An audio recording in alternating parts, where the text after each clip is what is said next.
Hey everybody, Pedram back here today with Kung Fu Grandmaster Carl Totton.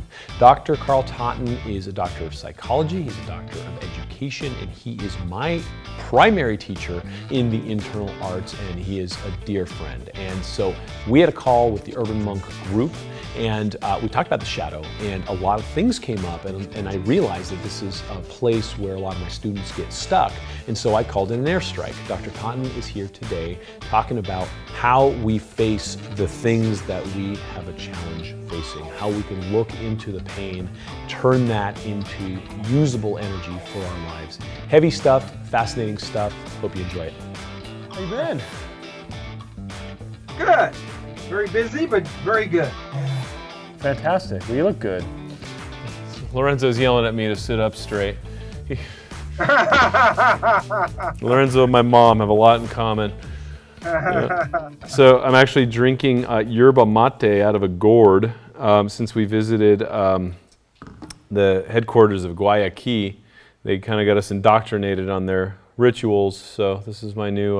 Yeah, you've been going all over the place, huh? Man, I get around. It's been fascinating to interview some of these really, really amazing people, heroes, and just get a chance to be a fly on the wall and ask them how they do what they do and what drives them. It's pretty damn cool, I got to say. It is pretty damn cool. So, all right, we're live on Facebook, and we're rolling here. All right, party is on. So just to kind of set the stage here, this is the first time we're experimenting with going Facebook Live while recording live in studio with our 3 cameras set up and all this. So what I'm doing with that is allowing my audience to come in with some questions as we go, so that we can have a little bit of an interaction too. Because I got I got all these students in the academy that are doing gongs, doing all kinds of cool stuff, and turns out they run into themselves. as we are apt to do, and so we're hoping to maybe help out with some of that as well. So we had a call inside my group a little while ago talking about the shadow and facing the shadow, and it struck a nerve because this isn't the kind of shit people talk about in our culture very often, right? It's all patchouli and unicorns and everyone just be happy, and when you get into real work, the spirituality of real work, there's a lot of dig and manure, and there's a lot of facing yourself. And so I wanted to just get real and really undo some of what the New Age industry has done to personal work and get in. And to set the stage, Dr. Totton is a psychologist, PhD in psychology and education, grandmaster of multiple Kung Fu traditions, and is a general overall badass. So, this is great. You're like I got the bat phone over here, you're Batman. So what do we even start looking at when we get into talking about the shadow? Interestingly enough, Carl Jung, who was the psychiatrist who first coined the term the shadow, said something very interesting. He said there's no coming to consciousness without pain. So right up front, he warned people that if you really want to become a complete human being who has a full consciousness, there are likely some things that one is going to have to confront and deal with in order to make that journey. And nowadays, of course, a lot of people want to make the journey and have it all fluffy and fun, without dealing with that at all. And unfortunately, as you said a minute ago, you tend to get in your own way, because no matter where you go or what you do, there you are. And all the parts of oneself that have not been mentalized, was brought into consciousness and balanced somehow, dealt with somehow, being filtered through somehow, so that the lessons that are likely hidden in the dark can be absorbed. If that material has not been handled properly, then likely what's going to happen is karma. Karma is, the law of cause and effect. And because we're causing things that we aren't aware of, they keep returning over and over and over. And if your life is working and everything is great, that might be fine.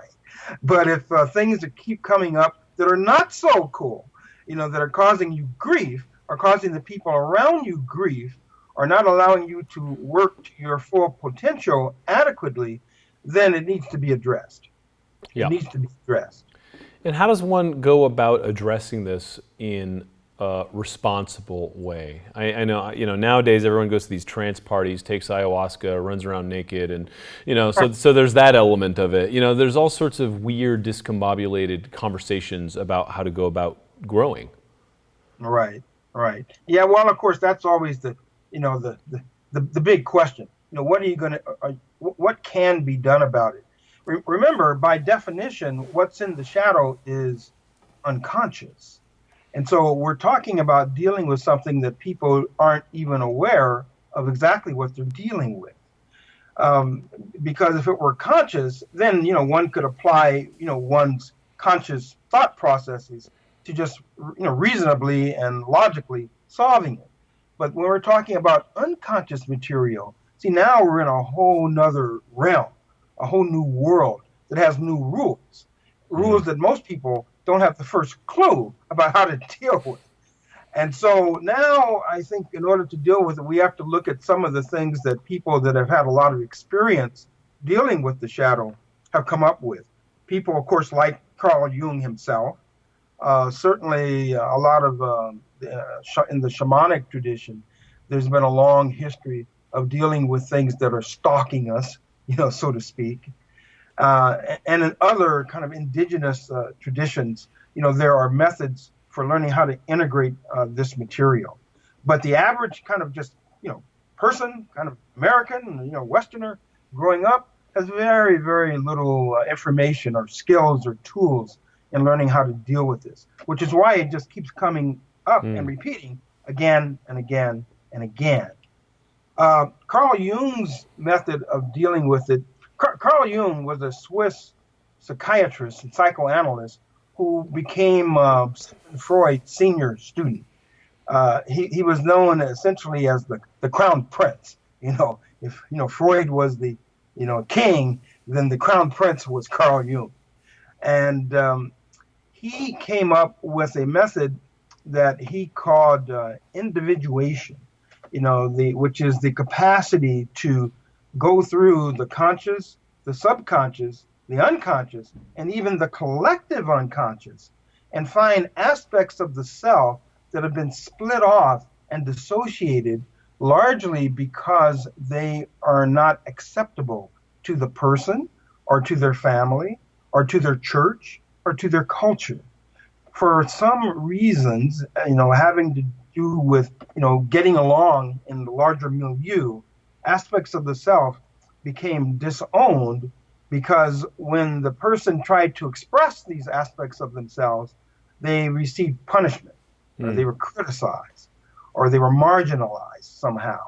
And so whole aspects of the self become pushed into unawareness, where then when the person is trying to live their life and they bump into an area where they're not really working very well, or they bump into an area where they need skills that they don't have because they've been pushed away, then they begin to notice something. And what do people usually notice? How can you tell are you dealing with shadow material, in other words? One way is that you have an emotional reaction. There's an emotional charge that is way out of proportion to the stimulus and the environment or in the relationship that you're dealing with. And all of a sudden, some minor event or conversation happens, and suddenly you're enraged, or suddenly you're filled with fear, or suddenly you're feeling even almost spacing out. You're starting to kind of blank out. You're starting to dissociate. And the extreme of that is dissociative disorder, what used to be called multiple personality disorder, where the parts of the shadow had become almost like little people themselves inside of a person. And so when a person can't handle something, they blank out and become unconscious, and another aspect of themselves comes in to deal with just that and then goes away again. You can imagine how difficult that would make life. Yeah. If you keep blanking out and then parts of you, come online and maybe say and do very inappropriate things. But what happens is that your ego survives. And the purpose of what gets pushed into the shadow ultimately is survival. How can I survive not only physically, but emotionally and socially and behaviorally, in my environment? And so Carl Jung's way of dealing with this, similar to Freud's in a sense, was through dreams. Because when we're dreaming, we are, by definition, kind of dealing with subconscious or unconscious material. And psychologists notice that very often this material will resurface in dreams. And that's why we have dreams dealing with conflict a lot of the time, because it's kind of pointing to something that we need to deal with. Sigmund Freud himself called dreams, quote, the royal road to the unconscious. He said that his first book, which was The Analysis of Dreams, contained the most important work of his entire career. That's how much importance that both Freud and Carl Jung, attach to, the images that come to a person while they're dreaming. So one of the things that I often have people do when they're trying to kind of get in touch with this part of themselves is to start maintaining a dream journal, a dream diary, where every night they start to write down some of the images, some of the patterns that keep reappearing, some of the conflicts, and very important, the emotions, the feelings that were present in a dream. Because the feeling is usually pointing to what the actual material contains. The feeling is almost always correct. A lot of the dream imagery may be symbolic. It frequently is symbolic. It's kind of covering something with a symbolic layer so that the person's ego, again, is protected. But the emotion, that's very difficult to symbolize. That's going to be pretty straight up. And so if it's fear, if it's anger, if it's jealousy, if it's feeling not worthy, whatever it is, those things, we need to be able to kind of dig up and take a look at, and then find some ways to bring that back into the person's orbit. As long as something is disowned and pushed away, there's no way to integrate it, to metabolize it, if you will, and therefore deal with it. And that's so not conscious. And most of the time it's not conscious, right? So like Ela is asking, what if it's unconscious but obvious to people around them? From what I'm hearing here, really unearthing some of this through the dream state is actually getting into the unconscious and the subconscious much more so than, what your neighbor thinks of you. Yes. Although what your neighbor thinks of you, might be triggering something. The fact that people are having a negative reaction or response to you is likely pointing to something that is not really integrated in us. And so one way of getting an initial handle on what might be going on is to, if you have people around you who you're close to, is to ask them, what about me really pisses you off? What about me really upsets you? What about me just doesn't sit right with you? But of course that takes a lot of trust, and you have to have a really good relationship with whoever you're talking with.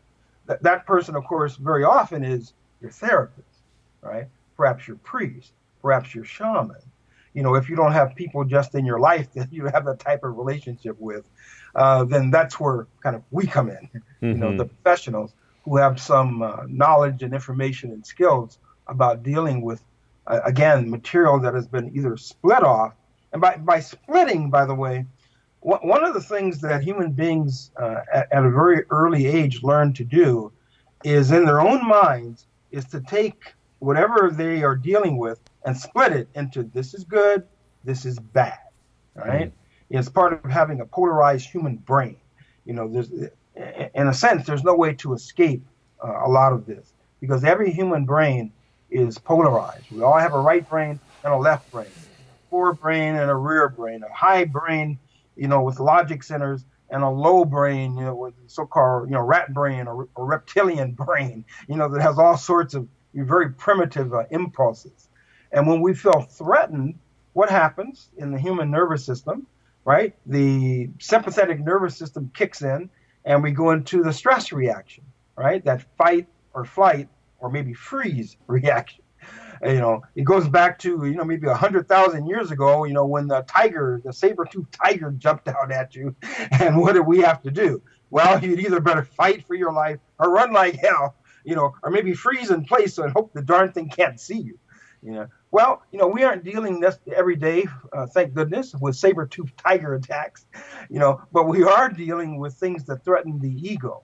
What's the ego? That part of ourselves that wants to be safe, that wants to be liked, wants to be loved, and wants to feel that the way that we think of who we are is intact and not being threatened.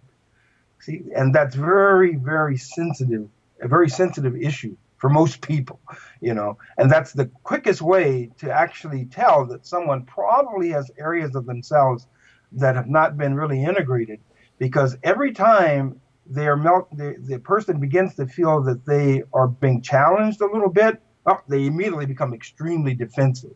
Mm-hmm. And the actual content of what the challenge was may have been really minor, but their reaction is major.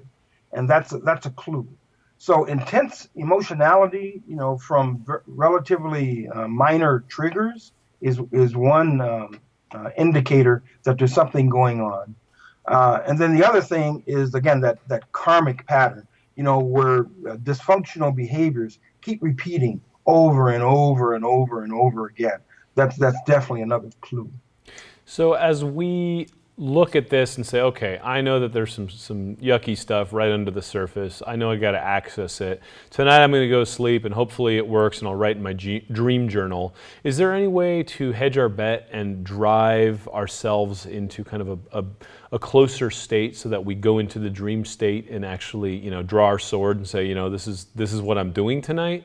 Or is that too much of the conscious mind trying to engage in other parts of our consciousness that it can't really pull on? Yeah, well, there are some things, all of dealing with things in the subconscious is going to be initiated probably by our conscious mind, right? You mentioned ayahuasca, right, earlier. Mm-hmm. Yeah, ayahuasca definitely is going to dredge up all sorts of things. Psilocybin, magic mushrooms, throughout history, shamans and others have definitely used psychedelic substances as a way to bring a lot of this material into awareness. Of course, there are dangers with that. A lot of those things, of course, are in our culture illegal, even, and so you can't legally utilize those substances. And even if you could, you need someone who knows what they're doing, to help you process that. You need a really good guide, who understands the realms of the human subconscious and unconscious. Otherwise, you could easily become overwhelmed. And when you're overwhelmed, what do? You're going to retreat even further, into the ego. And then now you have even more problems, to deal with. So I think that probably safer methods are talking with someone, of course, is great. Again, if you have someone you can speak with, kind of let your guard down and just talk about some of the things that bother you. Some of the things that you find painful or shameful or feeling guilty about, those touchy subjects pretty much, that's probably where this information is going to lie. Remember, there's a scope between what is conscious, what is subconscious, meaning that it's just below the surface. But if you look at it, talk about it a bit, get in touch with your feelings a bit, maybe go through some processing a little bit, you could actually unearth that, with a little effort. And then what is truly unconscious. But even the unconscious material tends to surface in dreams a lot. And so by following, the dream imagery, and particularly, as I mentioned a little bit earlier, following the feelings in the dream, and then saying kind of whatever comes to mind, and then tracing that backwards, that's a way to begin to identify and absorb and process the material. Ultimately, the only way to process anything, you know what it is? It's love. It's love. We're talking about parts of the self that have been disowned because we felt, or other people around us felt, that it was something icky about it, something nasty about it, something that wasn't correct or right about it. And so it was unloved. And so it got pushed away. And so the opposite of that, creating a relationship with ourselves and perhaps with our guide or healer or shaman or our therapist, is a way to bring the disowned aspects of our conscious mind and then subconscious mind, then ultimately unconscious mind back into the field of play where it can be dealt with, it can be looked at. And then, what begins to happen is this, as we absorb the parts of ourselves that have been disowned, the parts of ourselves that we need to keep disowned begins to lessen. And so as we become more integrated, more individuated, more self-realized, there's less and less and less, that actually is there and needs to be pushed away. Now we begin to operate as kind of a whole person, maybe for the first time in our lives. And our dreams become really interesting, and states of reverie and states of just being in touch with almost like a super conscious level of inspiration begins to come to us. And the person may find themselves becoming extremely creative, and that's why the people throughout history who have been the most creative, right? The artists, the musicians, the writers, the philosophers, people like that, they have a direct road and connection generally that's far stronger with their subconscious and unconscious than the average person, which is why they're so creative, which is why they're so interesting, which is why their material lasts generations, if not hundreds or even thousands of years, because what they have been in touch with touches everybody, and people can feel it, and that's why their material has stood the test of time, because everybody feels, wow, that poem touched something deep in my heart, or that art piece, there's something about it. Maybe I can't even quite articulate it, but I can feel it when I look at it. And it rings true. Yeah, artists have always been revered in every culture around the world. So art is another way, just kind of doing spontaneous art. In my school now, I actually have a sketchbook kind of out on the desk so that any student who comes in can just sit there and just start sketching and writing. See, that's an attempt to kind of get them to begin to kind of open up a little bit and get in touch with those parts of themselves. When someone starts this work, it seems daunting. No one wants to shake out the skeletons in their closet. People have had a stiff upper lip. They've been pushing and, basically restoring the edifice of their storefront to get by, right? And most of us feel like, we've barely gotten by, and it's been so much work just trying to survive all the arrows that have flown at us. Yet, we're exhausted.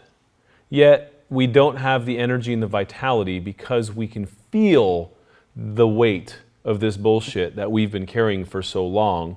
But every time we come to look at it, there's pain, there's darkness, there's heaviness, there's shame. There's all these things that we've averted from in the first place. And so going back to that, it's like, who the hell has time for that? It's like, I'll catch up, next year when I'm on sabbatical, over the weekend, there's always kicking the can down the road because it doesn't feel comfortable. Next life. Next life, yeah, and that's exactly what it ends up being, right? Damn it, I had to reincarnate again. So how does one take that kind of philosophy and then say, okay, well, let's go. Let's deal with this, and let's bite this elephant one bite at a time so it doesn't overwhelm us. I think usually people embark on this journey of the into the deep self, if you will, because their life has stopped working. These things that they've tried to avoid for all of these years can't be avoided any longer. It just keeps coming up and getting in their way. They're on their fourth marriage, and every spouse is telling them the same things, oh, you're so non-giving, and you're so angry all of the time, and I can't talk with you, and you aren't meeting my needs, and on and on and on and on and on. And it just keeps happening. They keep getting fired from job after job. They start projects and of course they never finish. I mean, there's evidence that from their life, from feedback from their life, that this pattern of being withholding and disassociating and splitting isn't working. And so when your life isn't working, that's pretty good stimulus to do something. Yeah. And so often when people are in emotional crisis, that's when they come in. When the spouse says, look, either you go get help or I'm leaving. Or I'm out. Yeah. Yeah. Or your boss says, look, if all the customers don't like you, either you change or you're fired. Something like that happens. Then often in crisis, the person comes in. And then we, of course, have to be very nurturing and gentle with them because they're experiencing a lot of hurt and shame and guilt. And they don't know exactly where that's coming from since a lot of it is unconscious. And certainly they don't know how to deal with it. And so those initial sessions are very important for the therapist or helper or healer to create an environment of containment, to contain the person. And we're also modeling what we want the client to do. We want them to be able to hold and contain all of their parts, all of the aspects of themselves that to this point they haven't been able to bring into conscious awareness. We want them to create the space for that and hold that, even if at first they aren't sure what the material exactly is. Because if you're in that receptive mind state, you'll never get there. And they're afraid of even knowing. Just a quick pause here. So this is one of the first times we're actually doing a studio shoot while having audience interacting with us. So I've already kind of filtered a couple questions from Ela and a couple of our students in through here. Sean has a question from the audience as it's coming up. I want to make sure it's Yeah, so I have one on Facebook from Katya, and she asked, what's the best next step when one person is open to work on the subconscious shadows and the other is not? Great. Did you hear that? Yes, I did. Well, that can be a problem, can it? Because we're talking about a system, with two people involved, and one person wants to deal with it and the other person does not. That can definitely be a problem. And what often happens, unfortunately, when you have a situation like that, is as one person begins to get better, the other person distances themselves further and further away from the relationship. And that leads to a lot of relational breakups. And so if both, it takes two to tango, right? It takes two to start a fight. It also takes two to make up. And so if both partners aren't willing to support each other in the areas in which they need to change, that can definitely sometimes lead to the end of the relationship. And often, in fact, if a person has been hiding from themselves or aspects of themselves for years and years and years, they may find that that a large part of their social network needs to change because they were essentially kind of acting out unconscious needs and behaving a certain way just to be acceptable, but that wasn't really them. They were not being authentic. They were not being true to themselves. And they may find, of course, the most common in our society might be, say, an alcoholic. All their buddies or friends are alcoholics. And as they become sober and take responsibility for themselves, that whole social network needs to change. Which means a lot of old friends need to go. Because they're supporting the worst parts of yourself. And that's what we insulate ourselves with, right? Is yes men and people that are supportive of that. To Katya's point too is look, I don't think it's a choice. You have to deal with yourself. You have to step in and take care of what you need to take care of, and it's on the other person to make a choice to come along that ride. And if it ends in breakup, then so be it, but you cannot weigh yourself down with someone else's reluctance to grow. And and it's tough. It's really tough, but it is what it is, right? It is what it is. And if you talk to people who are elderly or have a terminal illness, they're on their deathbed, you know what they tend to say is that they have regrets. And that's one of the main things that they regret, is that there were parts of themselves that they knew they should have brought out and they never did. And now it's too late. And now they feel that maybe their entire life has been wasted We'd rather avoid that. We really would. We don't want that. It's We don't want that. It's one of the reasons I also really liked backpacking in other countries alone, because I don't take my chorus of people that I'd already kind of bullshitted my way into believing this guy is who he thinks he is or says he is with me, right? And simultaneously, it's like, why people go to these retreat centers where they don't know anybody, and then they have this epiphany because they didn't walk in with a storefront. They didn't have to pretend. If you go with like your buddy from college, you might not get the same experience, because then you got to boot up all the masks that you've been wearing, and it's not of service, is it? Right.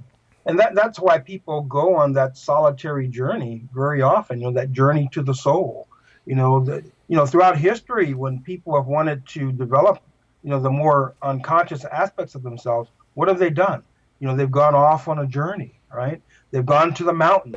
They've gone to the monastery. They've gone to the cave, right? They've gone somewhere where they don't have to put up their usual front, their usual mask, and just do habitual ways of functioning. All human beings, every one of us, are creatures of habit. Okay? Good habits, bad habits, other habits. And there's only one way that I know of to really consistently change human behavior, and that's to change your habits. Because if you don't change your habits, again, like karma, it's going to follow you like a shadow and just keep reasserting itself over and over and over again. And so very often the first thing to do is just to say, time out, and just stop, the usual pretending, the usual responding, the usual behavior that the person is comfortable with, and then take the risk of becoming uncomfortable and starting to deal with things in a new way. Changing how you speak, changing how you dress, changing how you act, changing who you associate with, changing where you go.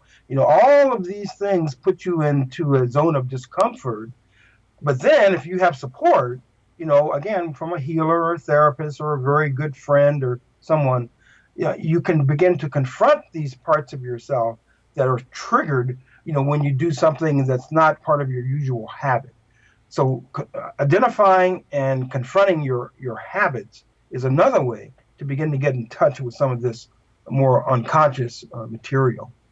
When we talk about habits, a lot of times we don't even know we have them, right? Like, you slurp when you eat your soup, or you snort when you laugh, and it's like, well, I didn't even know that, right? And it's just so autonomic and it's so habituated. So what are some good ways of allowing ourselves to see habits that may not be on the main kind of dashboard of our view? Well, again, of course, that's where the therapist comes in, or the other helper, because they're trained to notice these things, and then in a kind of a non-threatening way, feed these things back to you in a way that you can begin to accept a little more. So feedback, of course, is a great way. Some people have actually filmed themselves, during part of their day, and then they watch it and they go, "Oh my God, I didn't know I was doing that." So that's another way. And all of us have what these days? Hey, we're carrying on cameras, right? So it might be easy ways to do that. Can you imagine doing that? Taking a look at yourself every day and going, oh boy, take a look at that. Well, I got Lorenzo here, I got Carl here, I got thousands of hours of footage. So every time I scratch my nose, I know I'm doing it. Yeah, and actors do that. In fact, actors have a lot of processes that they do, when learning to become an actor, that are actually kind of beneficial. They have to play roles, right, that aren't themselves. Some of those roles are uncomfortable. They have to learn how to produce various emotions, that may not come natural to them. Of course, they're filmed and they have to watch themselves, and they're getting feedback and input from the acting coach and the rest of the class. So actors actually have to confront a lot of these things a lot of the times. Of course, the problem with actors, they don't have to actually integrate that. They aren't helped to actually necessarily integrate that. It stays at the level of just being an act, unfortunately. But some of the acting processes are actually kind of useful. Now, of course, the time-honored way in the Far East for accessing and learning to begin to balance and integrate these states, of course, is meditation, mindful meditation. where rather than just react automatically, the person sits down, closes their eyes, kind of disconnects from the usual things that they're seeing and saying and doing, and instead begins to kind of turn the lens around and observe themselves. Observe, what am I thinking? What am I feeling? What does my body feel like? What are my impulses right now? And this gives them the distance to begin to allow aspects of the self to begin to creep into consciousness without judgment. It's very important, without critical judgment, because the second we begin to judge, things tend to retreat into the darkness. And we're trying to shed light here into the darkness. Interestingly enough, that often to shed light, you have to go into the darkness, right? You have to disconnect from your usual sources of contact with consensus reality. And then that allows you to shed light onto the parts of yourself that have been hidden away in the shadow, paradoxically.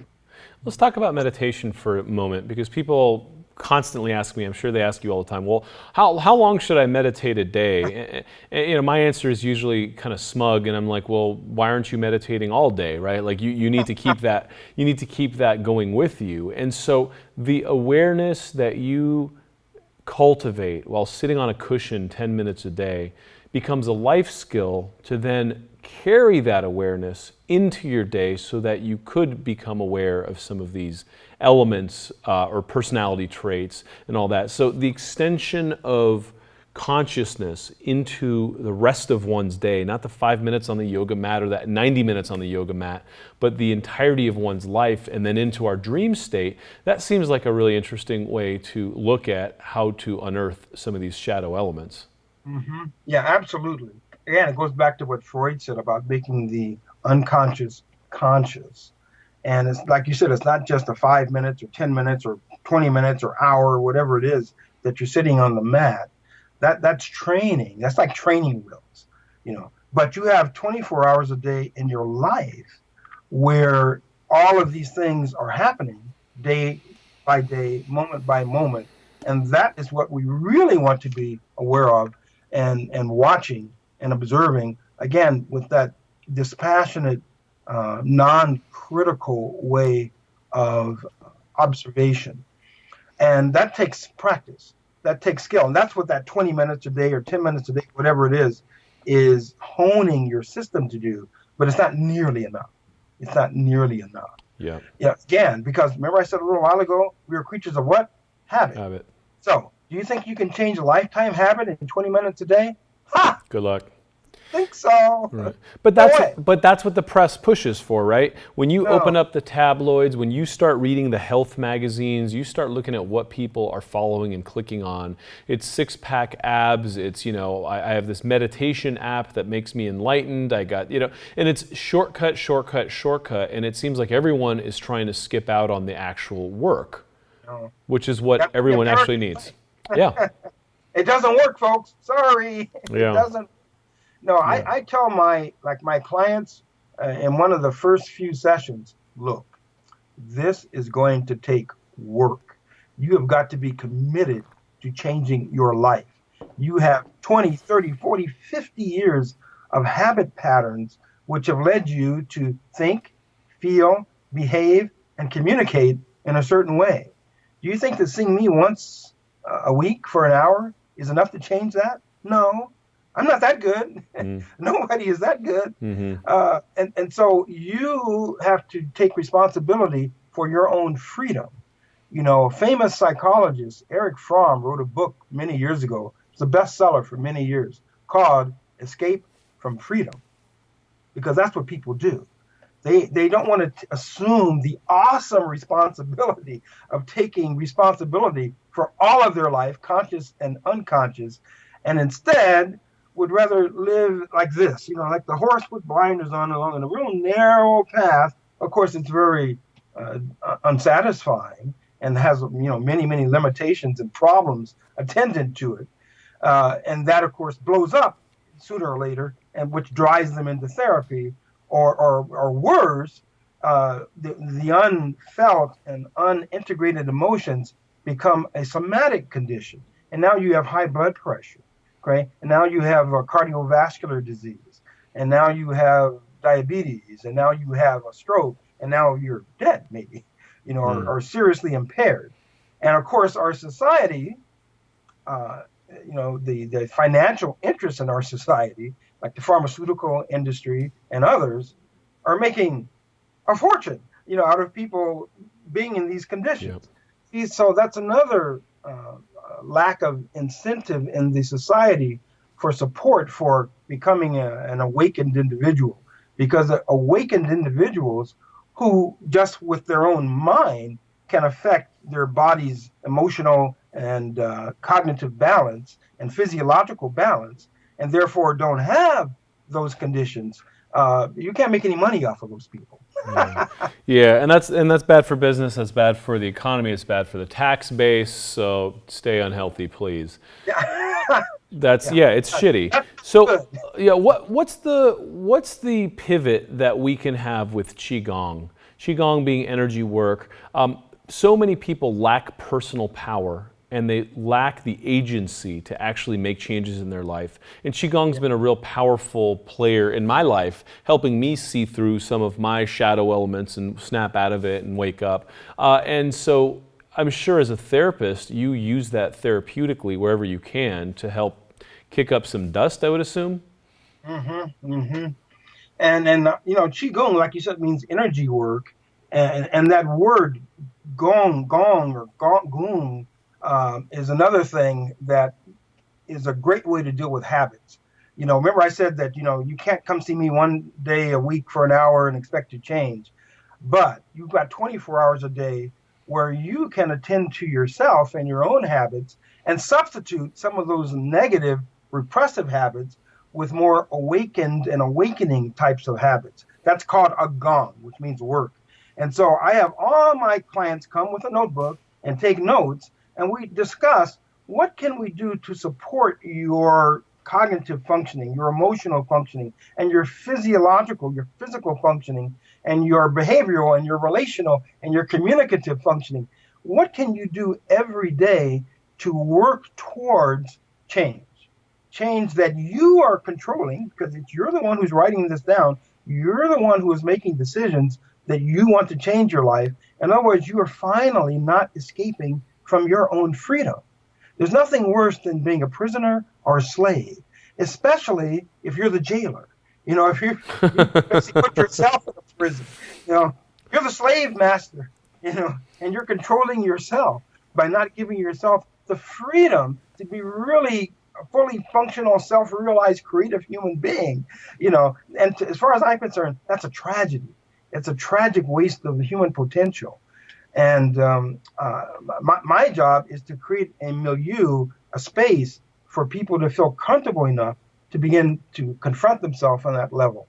So Qigong, in learning Qigong, one has to work with this element of mindfulness. One has to look at oneself. One has to get in touch with one's breath. And when you coordinate certain aspects of a human being, particularly their eyes, their cognition, their mind, movement. That's why there's some movement often in Qigong with breath, the breath of life. When these are all put together in one place, the individual begins to feel much more empowered. They get in touch with aspects of their own energy, their own body, their own awareness that heretofore has completely slipped underneath their conscious awareness. And so it begins to dredge up a lot of things and bring it into awareness. And at the same time, they feel more energy and power to begin to metabolize or begin to mentalize these things, because it's not so scary anymore. And it's fear that keeps us from doing so much. It's fear. And the tendency in our culture is one of sedation.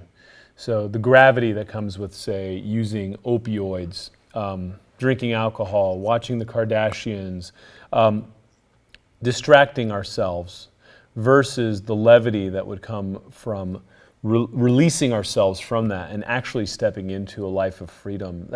It's scary to some because they've grown accustomed to their shackles, and they just don't even see how amazing life can be right on the other side of that. And the promise of that, man, it's right there. It's a few breaths away for any of us. Mm-hmm. And that's why, one of my teachers said, first you help yourself, then you help the people. So the person that you're going to has to have a lot of their act together too. If you're going and you're seeing someone and they're sitting there, all nervous and anxious, and they can't look you in the eye, and they're breathing like this, and they clearly are not centered and grounded and balanced. Maybe you went to the wrong office. Because in ancient China, the physicians, the physicians of classical Chinese medicine, they were exemplars. They were models of how to be, because they had spent years doing qigong and things like tai chi or kung fu. They had been working on themselves for years in order to get into the position to be able to help others. And if you didn't go through all of that, you weren't a healer. You weren't a healer, because the highest healer is the one whose patients are well, not the ones who have to break down and they get sick and then come to you. And so I actually prefer people to come to me who are actually, if they're feeling pretty good about things, but want to learn how to become even better. See, that's the best, because then we can begin to expand and integrate aspects of the self that have been disowned, so that this individual becomes a highly functional, highly creative person. Now, of course, in our society, people wait, until they're broken, and then they come, and right. That's okay. But we'd like to change the entire paradigm, which means that ultimately we have to change child rearing practices. We have to change the educational system. Lord knows we need to change the media, which right now only focuses on very narrow, dysfunctional areas of life or distracting entertainment. There's a lot of deep changes that need to happen throughout society if we're going to create an environment that supports this level of human growth and potential, that I think that we can see so clearly. In the late 80s. People like you come in. You have programs like this. You have films that you're creating. You have books that you put out, DVDs, and so on. And all of these things, I think, are getting the message out to people that your life can change, and you can change your life, because no one should change your life except you. That's it. And you are the only one who can change your life. So, even when you're looking for help, you're looking for people in your corner, but you got to get in that ring. And, that unfortunately, that's not the medical message, right? That's not the message of the system, because the system loves the money it makes off of sickness. And so we got to swim upstream. We got to intervene. And we have to teach meditation and qigong and shadow work and all these wonderful things to help be supportive of that process for people who actually want to wake up and step through that. Now, you have a new book that's come out. I actually don't have a copy of it in the studio. For whatever reason, it didn't ship, and I don't have it. I've been out of town. So if you have a copy of it there, great. Boom. The book on internal stress relief. And so release, yes. And it's co-authored by myself and two other internal martial art practitioners, Dr. John Painter and Melvin McKenzie. Both of them are long-term, like 30, 40-year practitioners of martial arts, Chinese internal martial arts, like, Qigong and Bagua, and Tai Chi, and arts like that, as I am myself. And, we put together some of the best of our collective knowledge, in terms of dealing with diet and nutrition and exercise, and a lot of these psychological principles that I'm talking about, these are all in the book. And so, believe me, if people did what's in this book every day, they would rarely become ill, and their quality of their life would really go up. And that's the bottom line. What is the quality of a person's life? And the only way to improve our quality of life is to, again, take responsibility for doing it oneself. You can't just rely on a pill. You can't rely on a guru. You can't rely on anyone to do that work for you.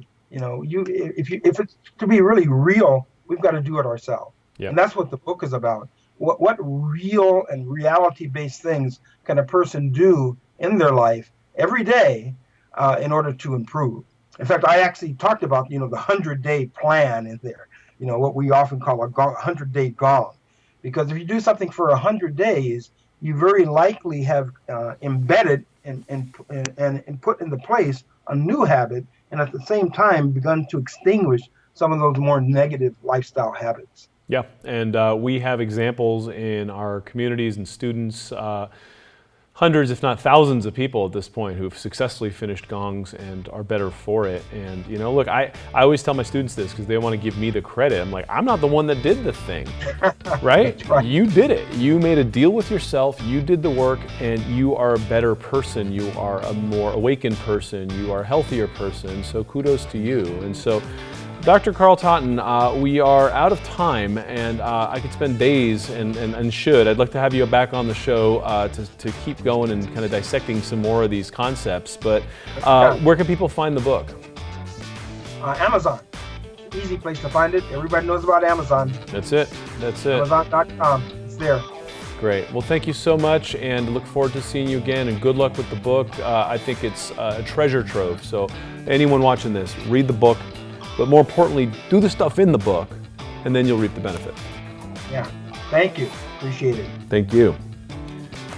Hope you enjoyed it. And also, we were doing a Facebook Live, taking some questions during that one. We're playing with the new format. I liked it. Hope you liked it. Let me know wherever you're seeing this in the chat threads, how you felt about that. And also, if you could be there, it'll help you ask your questions. So Dr. Carl Totton, awesome. Next week, Melissa Moore grew up as a normal person, found out that her father was a serial killer.